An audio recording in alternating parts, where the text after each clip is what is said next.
Everyone's got secrets, and that includes royalty. Today we are diving into the top 10 dark secrets the royal family is hiding. Starting off in our number 10 spot, we have King Charles I. Okay, so this is one that goes way back, and it really creeps me out. So King Charles I was tried for treason after the Civil War, and he ended up being beheaded in 1649. I guess in the 1600s everyone was beheaded, so this wasn't necessarily abnormal, which certainly is weird, but that's a history lesson for another day. The weird part, however, is that apparently his head was sewn back on his body so that he could sit for a portrait, or it was perhaps supposed to be a sign of respect. Either way, it's weird and very gross. I feel terrible for whoever's job it was to do that, and I also feel bad for the artist who was forced to paint that. Talk about a little traumatic. It does certainly make sense though that people say that Charles' ghost still haunts a building, because there is no amount of haunting that could make up for being beheaded and then having your head sewn back onto your body. No thanks.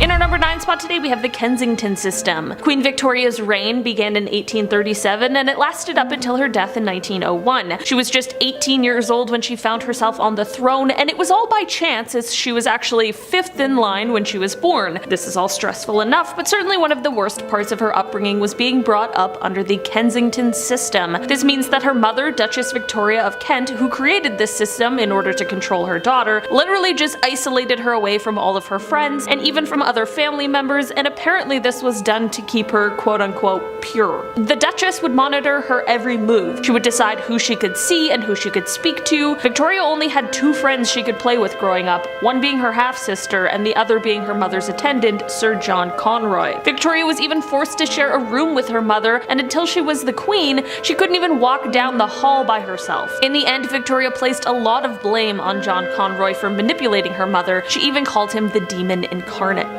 In our number 8 spot today, we have money making. We obviously know that the British royal family is rich. It certainly isn't a surprise to any of us to hear that. I mean, they made a tax-free $97 million in 2017, so it's not like they're struggling by any stretch of the imagination. And while there are claims that most of their income comes from their private estates and tourism, not everyone believes that this is the case. There are actually quite a few people who believe that the royal family costs British taxpayers a whopping $450 million a year. That's a ton of money. I truly do not know enough about anything to really choose a side, but it certainly is something to think about. I know with taxpayer money we pay a lot of salaries, and it's usually for a good reason, but $450 million is definitely next level. In our number 7 spot today, we have the change of name. So for us here in Canada, later in May, we have a day called Victoria Day. We set off fireworks, people have barbecues, it's like one of those types of holidays. Back in 1819, Queen Victoria, of course, before she was queen, was christened in a mostly private ceremony. It was quite small, her uncle only let a few people come, and at the time of this christening, her name was Alexandrina Victoria. Apparently during this time period, the name Victoria wasn't looked at as a regal name. It had French origin and was almost unique at the time. So flash forward to when Queen Victoria is first taking the throne, she begins getting advised to change her name. They thought that it would give her a better public image if she had a more traditional name. Clearly, as the history books and our Canadian calendars show us, Queen Victoria said,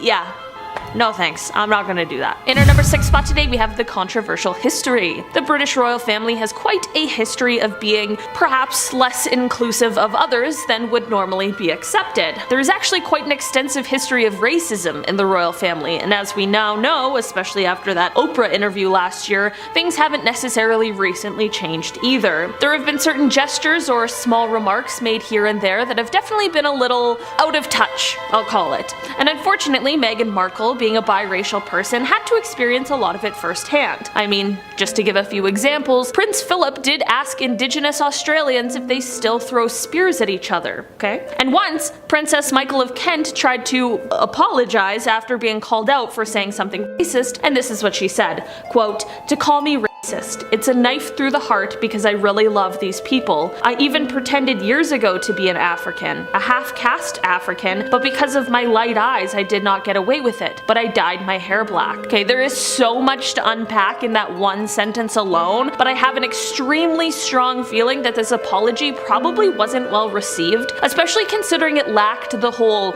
apology part of an apology. In our number 5 spot today, we have Boy Jones. Okay, I've heard of people being called Boy Jones before, but little did I know Boy Jones was a very real and very creepy person. His full name was Edward Jones, and this little rascal basically stalked the Queen from 1838 to 1841. He managed to break into Buckingham Palace, and we aren't just talking about once. No, we're talking about many, many times. He knew exactly where to go and what to do, and once in the castle, he would hide under the Queen's sofa, he would sit on her throne, and worst of all, he would go through her clothing. Like, what a little creep. He even went as far as to steal her clothes, which is just stupid. Of course, taking evidence of your crimes is just bad practice. Thankfully, he did finally get caught, but man, a few years of sneaking in and sitting on the throne, that's crazy. In our number 4 spot today, we have messy relationships. Joan of Kent lived during the 14th century in England, and she was known as being one of the most beautiful women in all of England. She was said to be quite loving, but it is also said that she had quite a whirlwind and controversial love life. So basically, Joan was only 12 when she had her first marriage. I know,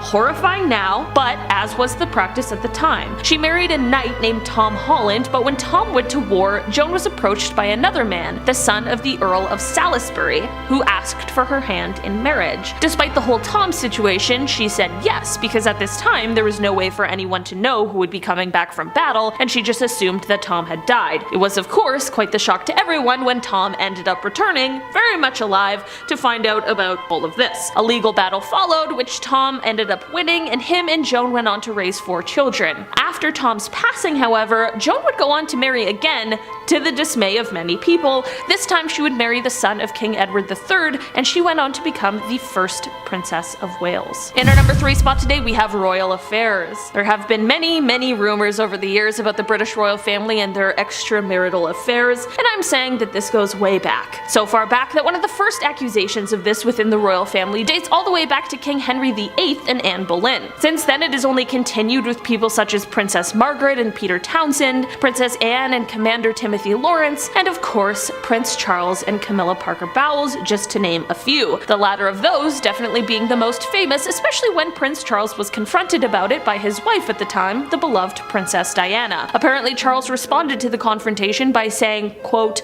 "Well, I refuse to be the only Prince of Wales who never had a mistress." Maybe not the attitude to keep when speaking to your wife who you're cheating on. I don't know, just a thought. In our number 2 spot today, we have Prince John. This one is said to possibly be one of the darkest secrets of the British royal family. Prince John would have been the uncle of Queen Elizabeth II, but he passed before she was born. Prince John was the 6th child of King George V and Queen Mary, and it is said that he suffered from seizures, likely as a result of epilepsy, although it's hard to diagnose for certain because of all of the secrecy surrounding him and his illness. From the age of 4, when he had his first seizure, until his untimely and early death, Prince John lived in a separate estate where he was cared for by a governess. Many people have since criticized the royal family, calling their treatment of Prince John as callous or inhumane, like they were hiding him away for being ill. Of course, the palace was concerned with the monarchy's public image, and there was a belief at the time that royals shouldn't have any physical or mental ailments, although that of course is impossible. They also didn't include him in public events, which could have been another image thing, and also perhaps because of a worry that he might have a seizure at one of these events. At the end of the day, it was definitely a different time, but the idea of excluding him because he was ill truly is a very sad thought. In our number 1 spot today, we have the flag at half-mast. It is normal for a flag to be flown at half-mast following a great tragedy, so this certainly is not a dark tradition that the royal family has, but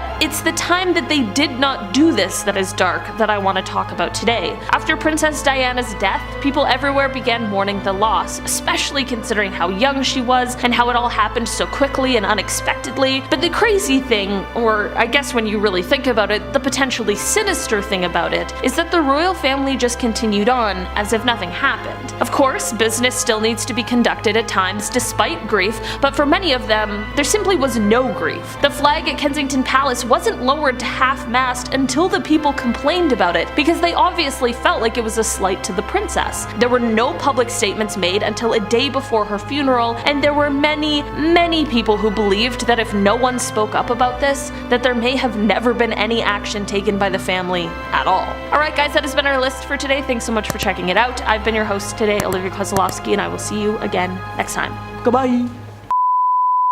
In the royal family dates all the way back to King Henry, the 5, 6, 7, 8, I think? I think it when it's after, yeah, okay, anyways. Why can't we just put the numbers in regular English numbers?